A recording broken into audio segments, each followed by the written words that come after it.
Hello students, मैं आपके सामने फिर हाजिर हूँ एक नई क्लास के साथ। स्टूडेंट्स, अगर आपने अभी तक साया सारण क्लासेस को सब्सक्राइब नहीं किया है तो प्लीज़ सब्सक्राइब कर लें और हमारी क्लासेस को अदर स्टूडेंट्स के साथ ज़्यादा से ज़्यादा शेयर करें। सो 10th क्लास, आज हम डिस्कस करेंगे नेक्स्ट टॉपिक हमारा एसिड बेस एंड साल्ट के ऊपर कि इम्पोर्टेंस क्या होती है पीएच स्केल की हमारे डेली लाइफ के अंदर। डेली लाइफ में हम किस तरीके से पीएच स्केल को यूज़ करते हैं जो हमारे लिए बेनिफिशियल होता है। सो देखते हैं importance of pH in our daily life कि pH and plant means proper pH of soil is require for healthy growth of plants. कि अगर सॉइल के अंदर पीएच लेवल क्या हो, प्रॉपरली हो, तो वो एक हेल्दी प्लांट को ग्रो करने में हेल्प करता है। It should not be too acidic और टू बेसिक कि जो सॉइल है हमारी वो ना तो उसके अंदर ज़्यादा एसिड हो और ना ही उसके अंदर ज़्यादा बेसिस हो। सो ये था हमारा first importance. Second importance, pH is digestive system. PH in digestive system कि ह्यूमन बॉडी के अंदर बहुत सारे हाइड्रोक्लोरिक एसिड सिक्रेट्स होते हैं जो किस चीज़ में हेल्प करते हैं, डाइजेशन में हेल्प करते हैं। तो ये उनका पीएच लेवल उनकी हेल्प करता है। Human body secretes hydrochloric acid which aids in digestion, जो किस में हेल्प करते हैं, डाइजेशन में। एक इसका पार्ट आता है सी, हाइपर एसिडिटी कि the condition of access acid in the stomach. अगर हमारे पेट के अंदर ज़्यादा एसिडिटी हो, अगर ह्यूमन बीइंग को ज़्यादा एसिडिटी हो तो hyperacidity can be cured by taking antacid tablet and suspensions. तो उस कंडीशन में किसके कारण करोगे वो ठीक होगी, आंट एसिड लिया अगर हमने टैबलेट ली है, या फिर एंटी एसिड, यहाँ पर आंट नहीं है, anti acid tablet and suspensions के द्वारा उसको ठीक किया जा सकता है। ठीक है, ठीक नहीं, ये हो सकती है किसके द्वारा, एंटी एसिडिक और टैबलेट सस्पेंशन के द्वारा। So pH and tooth decaying, pH और टूथ डिकेइंग, दांत कैसे गिरते हैं हमारे, tooth enamels which is hardest substance in our body is corroded when the pH of the mouth is below 5.5 कि जो टूथ होते हैं हमारी बॉडी के अंदर सबसे हार्डेस्ट सब्सटेंस होते हैं। अगर हमारे माउथ के अंदर पीएच लेवल 5.5 से नीचे होगा तो क्या कारण होता है उसका, दांत को प्रॉब्लम करते हैं वो। Cleaning of teeth using toothpaste help is preventing tooth decaying कि हमें प्रॉपरली अच्छे तरीके से और रूटीन में टूथपेस्ट को से के साथ उनको क्लीन करना चाहिए। Toothpaste are basic in nature, किस नेचर के होते हैं, बेसिक मीन्स कब होता है टूथ, जब 5.5 से नीचे होंगे। दैट्स मीन क्या होगा कि वो टूथपेस्ट के अंदर बेसिक होगा, वो उसको पीएच लेवल को इंक्रीज करने में हेल्प करेगा, जिससे कि जो हमारे दांतों के अंदर जो एक्स्ट्रा एसिड है उसको न्यूट्रलाइज करने में हेल्प करे। Therefore neutralize the excess acid in the mouth and thus prevent tooth decaying. अगर ज़्यादा एसिड हो जाता है हमारे माउथ के अंदर, उसके कारण क्या होता है, हमारे दांत गिरना स्टार्ट कर देते हैं। ओके, ये थे इंपॉर्टेंस कि हमारे डेली लाइफ के अंदर किस तरीके से इंपॉर्टेंट रोल प्ले करता है पीएच। अब है पीएच की कुछ कॉमन सब्सटेंस के अंदर पीएच की वैल्यूज कि हाइड्रोक्लोरिक एसिड की पीएच वैल्यू कितनी होती है, 1। सल्फ्रिक एसिड की कितनी होती है, 1.2। गैस्ट्रिक जूस की होती है 2.0। रेन वाटर की होती है 6.2। मीन्स ये न्यूट्रलाइज के थोड़ा सा नियर बाई, इसीलिए इसको रेन वाटर को प्योर वाटर की तरफ लेके जाते हैं, थोड़ा सा ही कम माना जाता है इसको प्योर वाटर से। ये रेन वाटर हमारी, आपको पता होगा कि जो बारिश का पानी होता है वो बिल्कुल साफ माना जाता है अगर उसके अंदर की डस्ट वगैरह ना हो तो। सो लेमन का होता है 2.3, मिल्क का होता है 6.5, ये भी थोड़ा सा प्योर की साइड ही आ जाता है। वेनेगर का होता है एसिड मतलब 2.8, प्योर वाटर का होता है परफेक्ट पीएच 7, सॉफ्ट ड्रिंक का होता है 3.0, एप्पल का होता है 3.1 एंड सी वाटर का होता है 8.5, इसलिए ये बेस की साइड आ जाता है। ओके, और ये सारे के सारे क्या होते हैं, एसिडिक के साइड। ठीक है, इनके अंदर ज़्यादा एसिडिक होता है, प्योर वाटर तो बिल्कुल परफेक्ट होता है, न्यूट्रलाइज होता है। ओके, ये थे वैल्यूज थी पीएच वैल्यू कुछ सब्सटेंस की।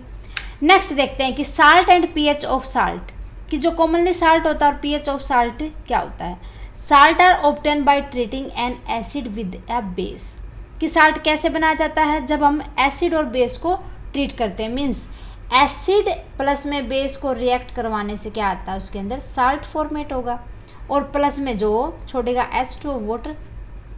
Okay, salt consist of both positive ions या cations and negative ions means anion. Salt के अंदर क्या होते हैं, पॉजिटिव एनायंस भी, कैटायंस भी होते हैं और नेगेटिव एनायंस भी होते हैं। मीन्स वो पॉजिटिव देता भी अपने एनायंस और एनायंस लेता भी है। The cation are called basic radical and are mostly obtain from the metallic ions.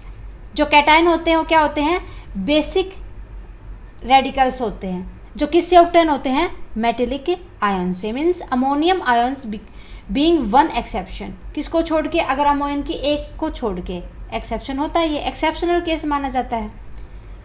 Ammonium को क्या माना जाता है, ये एक्सेप्शनल होता है, इसके ऊपर ये जो साल्ट का होता है ये लागू नहीं होता। While the anion are called acidic radicals, जो अनायन होते हैं वो क्या होते हैं, एसिडिक होते हैं, and are obtain from the acid, जिसको कहाँ से ऑब्टेन किया जाता है, एसिड से। अब देखो इसका इक्वेशन, हमारे पास एक क्या है, सोडियम है जिसके प्लस एनायन होते हैं, एक हाइड्रो ऑक्साइड है हमारे पास जिसके सोडियम और हाइड्रो ऑक्साइड, सोडियम के पास प्लस एनायन होते हैं और हाइड्रोक्साइड के पास नेगेटिव, तो ये एक्वेसस है। प्लस में अगर इसके अंदर हम हाइड्रोक्लोरिक एसिड ऐड कर दें, हाइड्रोक्लोरिक के अंदर क्या होता है कि हाइड्रोजन के पास तो प्लस के एनायन होते हैं और क्लोरिक के पास होते हैं माइनस के, नेगेटिव। सो इनको अगर रिएक्ट करवाते हैं तो हमारे पास क्या आता है, sodium chloride, NaCl, aqueous. So plus में ये H2O वाटर रिलीज कर देती है ना। तो साल्ट क्या बना यहाँ पे, सोडियम क्लोराइड, किससे मिलके बनाई है, अब इसने सोडियम और जो HCl का क्लोराइड लिया है, और जो H प्लस में H2O ये क्या रिलीज कर दिया इसने, वाटर, क्योंकि सोडियम के अंदर भी कुछ वाटर के पार्टिकल्स थे और क्लोराइड के अंदर भी। सो इन दोनों से मिलके साल्ट क्या तैयार हुआ, सोडियम क्लोराइड। नेक्स्ट देखो, salt is a compound which on dissociated in water, अगर उसको डी एसोसिएट करते हैं वाटर के साथ, yield positive ion other than a hydrogen ion or hydronium ion and a negative ion other than hydroxyl ion. कि salt compound कैसे perform होगा, जब हम वाटर के पॉजिटिव आयन लेंगे और हाइड्रोजन के भी आयन लेंगे, किसकी जगह पे लेंगे हम पॉजिटिव आयन्स, हाइड्रोजन आयन की जगह पे या हाइड्रोनियम आयन की जगह पे, और नेगेटिव लेंगे किसकी जगह पर, हाइड्रोक्सिल आयन की जगह पे। मीन्स देखो, सोडियम क्लोराइड एक्वेसस हमारे पास आया था प्लस में, इससे क्या परफॉर्म होगा, सोडियम अलग से, क्योंकि सोडियम के पास तो प्लस आयन है और क्लोराइड के पास नेगेटिव आयन है, तो इनको अलग अलग करके ऐसे भी दिखा देंगे हम, ये भी एक्वेसस हो जाएगा, ये भी एक्वेसस हो जाएगा, क्योंकि हमने दोनों को क्या कर दिया, इसके पॉजिटिव आयन और नेगेटिव आयन निकाल दिए। क्या यूज किया हमने, हाइड्रोजन आयन की जगह हमने प्लस ले लिया और हाइड्रोक्सिल आयन की जगह हमने नेगेटिव ले लिया। ठीक है, नेक्स्ट देखो, फैमिली ऑफ साल्ट किसे कहा गया है, साल्ट की फैमिली, नॉर्मली या न्यूट्रल साल्ट क्या कहा जाता है, किसके अंदर आता है, फैमिली ऑफ साल्ट के अंदर आता है, कि जो न्यूट्रल होता है, ना तो उसके अंदर एसिड होता है, ना ही उसके अंदर बेस होता है, ना तो उसको एसिडिक कैटेगरी के अंदर डालेंगे ना उसको बेसिक कैटेगरी के अंदर डालेंगे। A salt that is form by the complete replacement of the replaceable hydrogen ion of an acidic by a metal ion or ammonium ion is called a normal salt. कि normal salt या neutral salt क्या होता है, जब उसको replacement पूरी तरीके से रिप्लेसमेंट किया जाता है, कि ना तो वो एसिडिक के हाइड्रोजन आयन को रिलीज करता, ना ही वो अमोनियम के मेटल आयन को रिलीज करता, सो रिप्लेस करता है, सो वो क्या कहलाता है, हमारा न्यूट्रल या नॉर्मल साल्ट। एग्जाम्पल क्या आ जाएंगे, sodium chloride Na2SO4, Na3P4, NH4Cl, K2CO3. A neutral salt arises due to neutralization. किसके कारण होता है न्यूट्रलाइजेशन? रिएक्शन के कारण. So here the salt of strong acid and strong base combine to form such salt that show a neutral pH 7.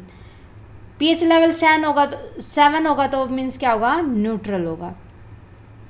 Okay, सो ये किसके अंदर आता है?